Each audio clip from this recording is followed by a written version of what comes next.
Hi friends, అందరికీ నమస్కారం. Friends, ఇప్పుడు వచ్చిన వెదర్ రిపోర్ట్ అయితే కనుక ఒకసారి తెలుసుకుందాము. వీడియో పూర్తిగా చూడండి. అలాగే తప్పకుండా ఒక లైక్ చేసి ఛానల్ని సబ్స్క్రైబ్ చేసుకోండి.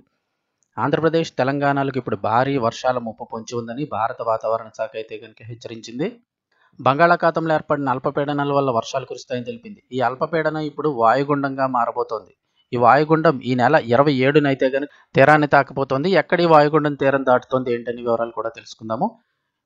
ప్రస్తుతం చూస్తే వాయుగుండం ప్రభావంతో రానున్న 5 రోజుల పాటు ఆంధ్రప్రదేశ్లోని వివిధ ప్రాంతాల్లో భారీ వర్షాలు కురుస్తాయని అమరావతి వాతావరణ కేంద్రం అయితే అంచనా వేస్తుంది.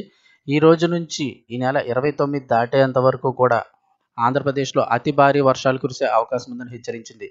ముఖ్యంగా చూస్తే ఏలూరు, ఎన్టీఆర్ జిల్లా, అలాగే గుంటూరు, ప్రకాశం జిల్లాల్లో భారీ నుంచి అత్యంత భారీ అవకాశం ఉందని వాతావరణ శాఖ అధికారులు చెప్తున్నారు.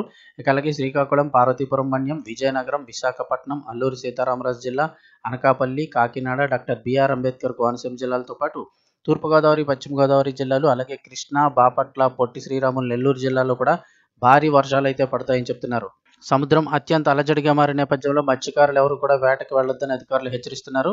ఇక ఈ యొక్క వాయుగుండం అయితే కనుక ఉత్తర కోస్తా తీరాన్ని తాకి అక్కడ తీరం దాటే అవకాశం ఉందని చెప్తున్నారు. ఈ నెల 27వ తారీఖున అంటే రేపటి రోజునైతే కనుక ఉత్తర కోస్తా తీరం దగ్గర అయితే కనుక వాయుగుండం కోస్తా తీరాన్ని తాకే అవకాశం ఉందంటున్నారు. సో అలా జరిగితే కూడా ఇంకా భారీ వర్షాలు అయితే పడే అవకాశం ఉంది. ఇదే సమయంలో తెలంగాణకు కూడా భారీ వర్ష సూచన ఉన్నట్టు వాతావరణ శాఖ తెలిపింది.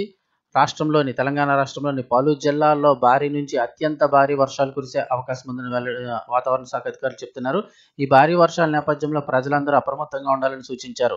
లోతట్టు ప్రాంత ప్రజలు జాగ్రత్తలు తీసుకోవాలన్నారు. పొంగి పొర్లే వాగులు, కాలువలు, రోడ్లు దాటే ప్రయత్నం చేయొద్దన్నారు అధికారులు. మరోవైపు కృష్ణా, గోదావరి నదుల్లో ప్రస్తుతం వరద ప్రవాహం నిలకడగా కొనసాగుతోంది.